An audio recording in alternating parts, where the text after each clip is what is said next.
Welcome back. Professor Key here, reporting from the Keystone State.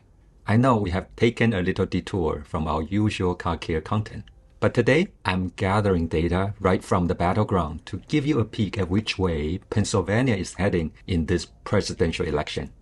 We are in Bucks County, PA, a suburban area just outside Philadelphia. Today I'm counting campaign signs to predict who will take PA and ultimately win the nation. Bucks County is a unique spot in a critical swing state. It's one of those areas that can shift Pennsylvania's direction. Although Bucks has leaned blue in recent presidential elections, the margins have been tight, and it stayed red in other races. So where Bucks leans could hint at the path for PA, and maybe even the whole nation. For those of you following the polls, you know they haven't exactly been spot on lately. So I'm taking matters into my own hands and looking at something concrete, campaign signs. Could these signs be an indicator of the swing? Sit tight and let's dive in.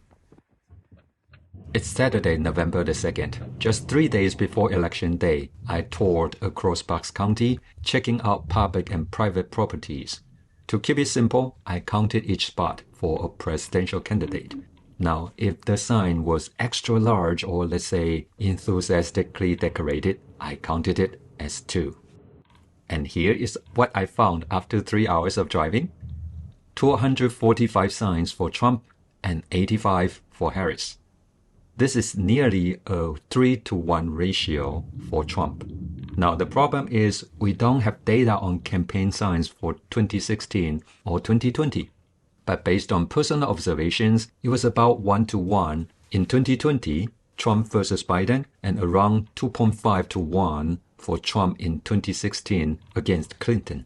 What does this mean? Using a very simple model, assuming the counts reflect enthusiasm and turnout, and that they proportionately contribute to ultimate votes in the county and the state, I crunched the numbers, and here is my prediction. Trump will narrowly win Pennsylvania with 50.11% of the vote against Harris 48.89%, with 1% going to third-party candidates. If Pennsylvania goes red, the other blue wall states like Wisconsin and Michigan might follow. My model gives Trump a very slight edge in both those states too. The margins in Michigan is less than 1%.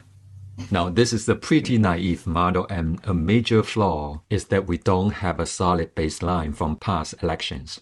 But maybe, just maybe, this sign count approach could offer a new way to project elections. Let's see if my prediction lines up with the real results on Tuesday, or if traditional polling holds up better.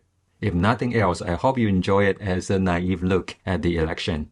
Take it with a giant grain of salt. Any thoughts? Feel free to comment below.